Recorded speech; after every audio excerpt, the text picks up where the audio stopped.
6-year-old walking the streets of Port Basin barefooted, trying to sell flowers. This can be seen every day, almost everywhere on the streets of Karachi. Yet, we hardly ever wonder what is life like for these children, or why they even are on the streets.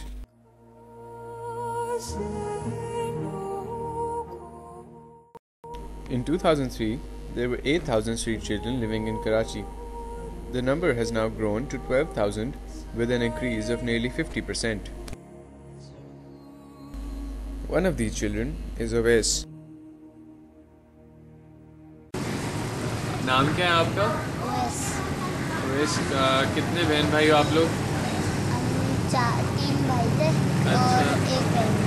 तो आपके 3 भाई कहाँ पर हैं अभी? एक भाई का इंतकाल हो गया। तो कैसे इंतकाल कैसे हुआ उनका? मेरे भाई का एक्सीडेंट हो गया था। और सड़कों पे भी तुम कब से? बहुत दिन हो गए, मतलब साल होने को आ रहा है। क्यों सड़कों पे क्यों होते हो? हम लोग के घर में बस डांट ऐसी पड़ती है, मारते हैं, ईडी सेंटर में दे देते हैं, इसलिए ऐसे बच्चे बाहर आ जाते हैं। तो तुम लोगों का ख्याल नहीं रखते हैं घर पे?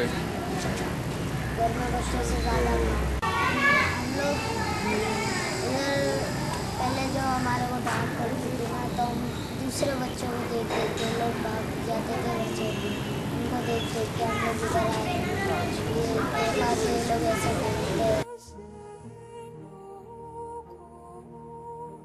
Like Awais, 61% of these street children leave home due to domestic violence, while 26% due to poverty and 13% due to parental attitude. Since they leave their homes, these children have to adapt to the harsh conditions of the streets.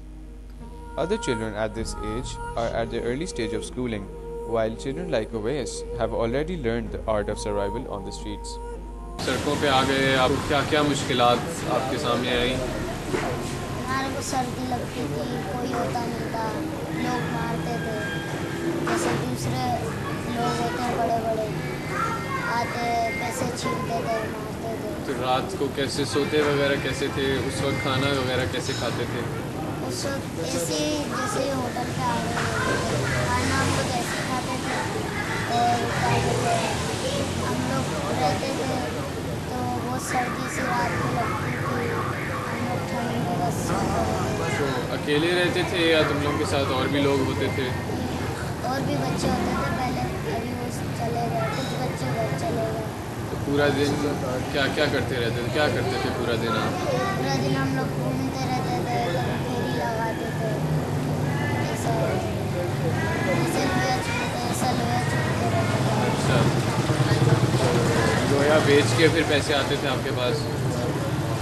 ठीक है, उन पैसों का फिर आप लोग क्या करते थे? हम लोग चीज़ खाते थे, अगर कभी कोई जैसे नशा ही आता था वो पकड़ता था तो अगर पैसे दो हमसे छीनता था, फिर हम लोग कुछ कर नहीं सकते थे तो दे देते कभी कभार।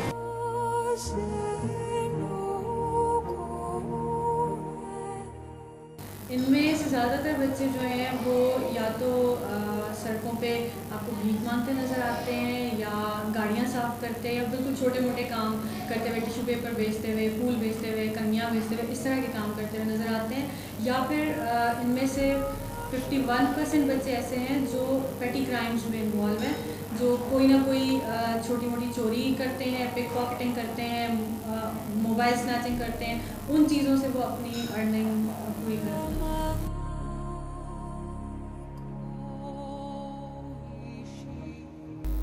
Even at a small age, solvent abuse is common among the street children.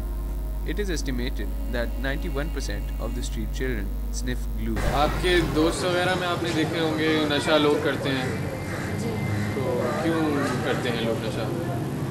ये पता नहीं क्यों ऐसा करते हैं, इतना बुरा चीज़ ऐसे पीते हैं, क्या क्या। तो कहाँ से इनको मिलता है ये? ये जो चप्पल वाले होते हैं ना, वो चप्पल वाले होते हैं ना, वो एल्फी जो उनके पास होती है, अच्छा, एल्फी। वो बेचते ना, ये लोग उसके डब्बे ला के कपड़े में ऐसा करते हैं, समर बॉन्ड वगैरह। अच्छा, अच्छा, ये बताओ कि ये लड़के जो नशा कर रहे होते हैं, जब नशा कर लेते हैं तो उसके बाद इनकी हालत कैसी हो जाती है? इनकी हालत बुरी सी हो जाती है। एक तरीके से ये लोग ऐसे झूले से हो जाते हैं, कभी वो कहीं गिरते हैं, कभी कहीं गिरते हैं, ऐसे ही हो जाते हैं नशे में। कभी कचरा कुंडी में पड़े होते हैं, कभी घर में पड़े होते हैं, किसी को गाली बकते हैं, ये सब करते हैं नशे में। नशा हासिल करने के लिए पैसे कहाँ से आते हैं? ये लोग फेरी करते हैं, भीख मांगते हैं, कभी कभार ये लोग चोरियाँ करते हैं, भीख काटते हैं, ये सब करके ये लोग चर्च भी पीते हैं और समझ बॉन्ड पीते हैं। हाँ, बहुत ज़्यादा। कब से पी रहे हैं? 2 साल से। किसी का पता है यहाँ पे जो ब्लू समझ बॉन्ड जो सुनते हैं यहाँ पे नशा करते हैं जो? आप तो नहीं करते? करते हो?